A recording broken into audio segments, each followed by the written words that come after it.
बिस्मिल्लाहिर्रहमानिर्रहीम। अस्सलाम वालेकुम। आप इमेजिन करें कि पुतिन ने डोनाल्ड ट्रंप को कहा है कि थोड़ा टाइम है, टाइम इज रनिंग आउट, बिल्कुल आखिरी लम्हात है, मैं आखिरी ऑफर दे रहा हूं, और वो भी ट्रंप सिर्फ तुमने कहा है तो मैं आखिरी ऑफर दे रहा हूं। तमाम यूक्रेन के फौजियों को कहो हथियार फेंक दे, सरेंडर कर दें, बिल्कुल एब्सोल्यूट सरेंडर। मैं वादा करता हूं रहम कर दूंगा इन पर, और इनको इंटरनेशनल कानून के तहत जो सरेंडर कर देते हैं दुश्मन के फौजी, उसके बाद जो रियायत दी जाती है वो सारी रियायत मैं इनको दूंगा। बस हथियार फेंक कर सरेंडर कर दें, और इसके बाद वरना फिर अगले जहान में जाने के लिए तैयार हो जाए। अब ये जो सिनेरियो बना है ये इतना ख़तरनाक है, इतना ज़्यादा ख़तरनाक है। हुआ कुछ ये है कि कुर्स एक रीजन है जो बेसिकली रूस का है। ये जब से 3-3.5 साल से लड़ाई जारी है, उस लड़ाई के बाद पिछले साल 2024 अगस्त के अंदर यूक्रेन की जो फौजें हैं वो उस रीजन में दाखिल हो गई, और हज़ारों के हिसाब से। अब सिनेरियो ये बना है कि रूस ने ये गेम खेली, और वो गेम इतनी खतरनाक थी कि आप उसका अंदाज़ा नहीं कर सकते। उन्होंने किया क्या, इनको अंदर आने दिया। ये एग्जैक्टली वही स्ट्रेटजी है जो अफगान तालिबान ने अपनाई थी कि अमेरिकी फौजियों को आगे आने दिया, खुद पहाड़ों में चले गए, बाद में मारा। इन्होंने किया गया, इनके फौजी पीछे हटे, वो आ गए। अब सिनेरियो ये है कि 4-5-6 महीने की लड़ाई के बाद वहाँ फौजी भी मारे। अब हुआ ये है कि पुतिन फौज की वर्दी पहनकर आया कुर्स्क रीजन के अंदर। इन्होंने किया क्या है कि इन्होंने सारा इन सर्कल कर लिए, चारों तरफ से यूक्रेन की तमाम फौज को असले समेत तमाम चीज़ों को घेर लिया है। अब ये इनको मारने जा रहे हैं। यानी जब आप चारों तरफ से इन सर्कल हो जाते, क्योंकि इलाका तो रूस का है, अब वो करने क्या जा रहा है, वो इन सबको मारने के लिए जा रहा है। जब आप इन सर्कल हो जाते हैं तो मौत और सरेंडर के अलावा कोई ऑप्शन नहीं होती। और ये कौन सी कोई आप बड़ी जंग ऐसी लड़े हैं जिसमें आपने कुछ जीतना है। आप जाहिर सी बात है गंदी जंग लड़े हैं, यूक्रेन के फौजियों के पास जीतने के लिए कुछ भी नहीं। अब हुआ क्या है कि ट्रंप ने पुतिन को कहा है अभी ना हमला करना, रुको, वेट करो, और कहा है कि रहम करो इन पर। और उससे कहा है कि अगर तुमने इनको मार दिया, हजारों की तादाद में है ये, एक रात में हजारों, और पता नहीं हो सकता बाद में लाखों भी आ जाए, यानी जो यूक्रेन के अंदर भी रहने वाले वो भी इस आड़ के अंदर मारे जाए। उससे कहा है कि ये दूसरी जंग अज़ीम के बाद सबसे बड़ा कत्लेआम होगा। अब ये नहीं पता यहाँ पर कितने फौजी हैं एग्जैक्ट, लेकिन ये तो जब मरेंगे या सरेंडर करेंगे तो पता चलेगा। आप इमेजिन कर लें, आप सारी फौजों के सरेंडर भूल जाएंगे, कितना बड़ा सरेंडर होने जा रहा है। उसने कहा है कि ट्रंप ने इस क्लियरली कहा है कि पुतिन को कि अभी ये काम ना करना। उसने कहा ठीक है, मैं तुम्हारी बात मान रहा हूं। उसने कहा कि इनको मौका दो, ये हथियार डालना चाहते हैं, इनको मार डालना। उसने कहा ठीक है, वक्त तेजी से गुजर है, मैं तुम्हारी बात की वजह से अभी मैं फौज को ऑर्डर दे रहा हूं, इनको मारना ना, मौका दे रहा हूं, हथियार फेंक कर ऐलान कर दें, हम आपको अमन में ले लेंगे। यानी जैसे होता है कि आप कोई फौज सरेंडर कर दे, और सरेंडर करने के बाद फिर एक एग्रीमेंट कर ले वहाँ पर बैठकर, और एग्रीमेंट करने के बाद आपकी फ़ौज को हम यानी वापस भेज देते हैं, या इंटरनेशनल कानून के तहत जो भी होता है वो हम करेंगे, लेकिन उनको मारेंगे नहीं, उनको खाना पीना सब देंगे। यानी इस सूरत हाल में हथियार बैंकर हमारे आगे आ जाए। अब आप इमेजिन करें कि सारी सूरत हाल में जो बुरी तरह फंसा है यूक्रेन। देखिए, अगर ज़ेलेंस्की कहता है कि हथियार नहीं फेंकने, तब तो रूस इन सबको मार देगा, बचेगा इनमें से कोई नहीं, क्योंकि चारों तरफ से घेर लिया, वापस जाने का रास्ता ही कोई नहीं है।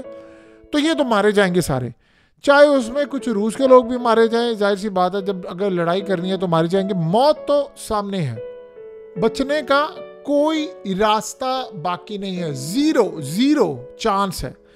तो इस सूरत हाल में जब लड़कर मरेंगे तो बुरी तरह वो कत्लेआम करेंगे। जाहिर सी बात है, एडवांटेज ये होगा कि लड़ाई करते हैं तो 10% जो लोग हैं वो रूस के मारे जाएंगे, 90% ये मारे जाएंगे, तो इनका ज़्यादा नुकसान होगा।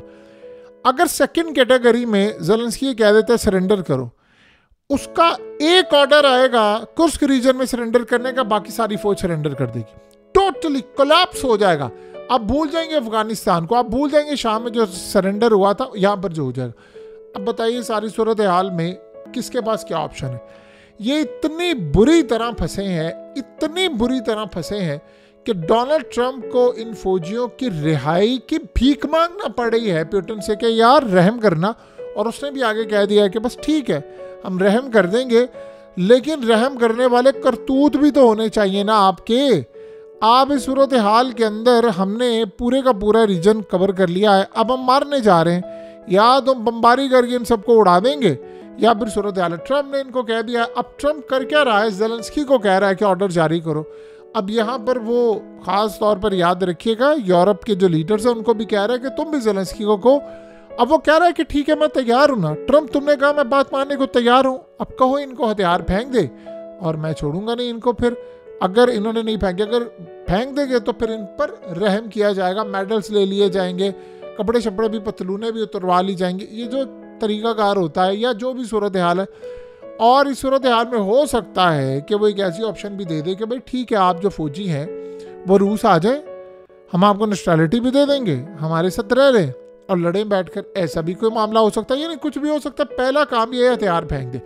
और इनके पास जो हथियार, अब इसमें एक बड़ी यानी चाल है कि अगर देखें यहाँ पर उन्होंने कह दिया ज़ेलेंस्की ने सरेंडर कर दो, तो फौज तो पूरी जगह सरेंडर कर दी। वो देखेगी यार ये मारे गए हैं तो फिर हम क्या है, अगर वो मारे जाते हैं तो फिर भी वो ज़ेलेंस्की के खिलाफ होंगे कि भाई अगर तुमने हमारे फौजियों को इस तरह मरवा दिया तो हमें भी मरवा दोगे। तो वो फिर सूरत हाल में ज़ेलेंस्की के लिए ज़्यादा देर सर्वाइव करना मुश्किल हो जाएगा। फिर अपने सिक्योरिटी गार्ड आप पर हमले करने शुरू कर दे तो आपका बाकी कुछ नहीं रहता। जाहिर सी बात है फौज की सिक्योरिटी है इस वक्त, एजेंसियों की सिक्योरिटी है, तो वो ज़्यादा देर तक तो मामला चलेगा नहीं। वो कहेंगे कि खुद तो बचने के लिए चला गया, हमारे यहाँ पर हज़ारों के हिसाब से लोग मार दिए। ये दूसरी जंग अज़ीम के बाद सबसे बड़ा खतरनाक खेल हो गया है और आप अंदाज़ा नहीं कर सकते होने क्या लगा है।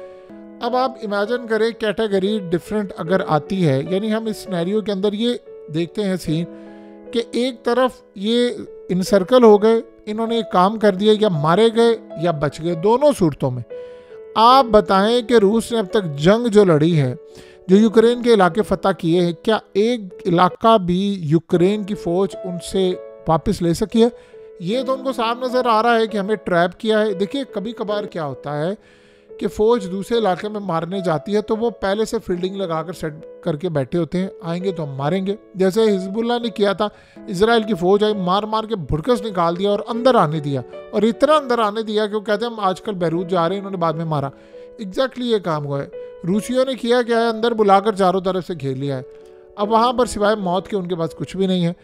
अब इस सारे सिनेरियो के अंदर फिर यूक्रेन के अंदर आखिरी लम्हा ये होगा कि आप लोग यहाँ से निकलें, अपनी जानें बचाएं और खेल आपका ख़त्म।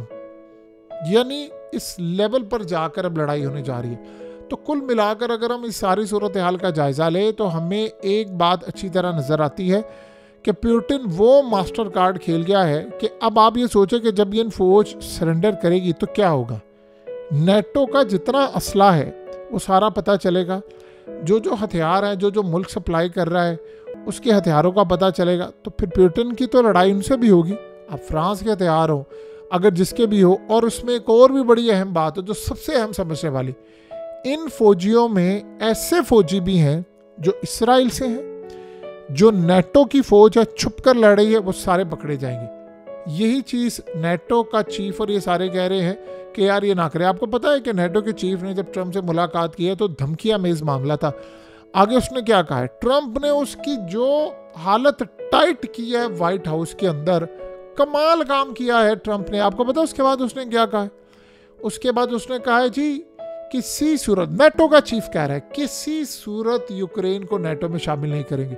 और ट्रम्प ने उसको कहा है तुम्हारी औकात क्या है, तुम्हारी जो सैलरी है उसका 70% अमरीकी देते हैं, मेरा बजट जाता है, हम बनाते हैं, इस सारी सूरत हाल में हम तुम्हें छोड़ें, ये नहीं हो सकता। और फिर उसके बाद ये होगा कि तुम्हें भी मारा जाएगा और तुम्हारी पूरी नेटो को भी टूट जाएगा। उसको बड़ा अच्छी तरह समझाया। उसने आगे से कहा है कि गारंटी देता हूँ, सुनिए ज़रा दो चीज़ें, गारंटी देता हूँ इस बात की कि ऐसे जंग ख़त्म होगी हम रूस के साथ मिलकर कोऑर्डिनेट कर लेंगे। इमेजिन करें नेटो जिसने लड़ाई करनी है, यानी रूस के साथ दोस्ती कर लेंगे। और साथ उसने क्या कहा कि यूक्रेन को किसी सूरत शामिल नहीं करेंगे। ये नेटो वाले तो तैयार बैठे हुए थे। अब मसला सारा ये है कि सिर्फ ट्रम्प की वजह से अब ये नेटो का चीफ ये बात कह रहा है। तो सारी की सारी हवाओं का रुख इस वक्त पुतिन की जानिब है। कमाल उसने स्ट्रेटजी बनाई है इनके फौजियों ने।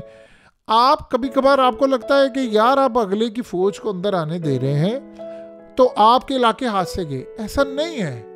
आपने उनको मौका दिया है कि भाई आप अंदर आए, हम आपको पकड़ेंगे, तो आप अपनी कमज़ोरी शो करते हैं। ये जो याद रखिएगा, सोवियत यूनियन, आप इनकी तारीख उठाएं, ये अज़लों से लड़ते आ रहे हैं, लड़ाइयों में मास्टर हैं। देखिए गलती इनसे भी हुई थी, इनका सोवियत यूनियन टूट गया था। आज रशिया इस सूरत हाल में उस अपनी गलतियों से सीख चुका है, और इसीलिए तो आप देखिए ना जो जंग छिड़ी है, अब इनका क्या हाल हुआ। बहरहाल कुल मिलाकर जो कैटेगरी है वो कमाल कैटेगरी हो गई है रूस के लिए।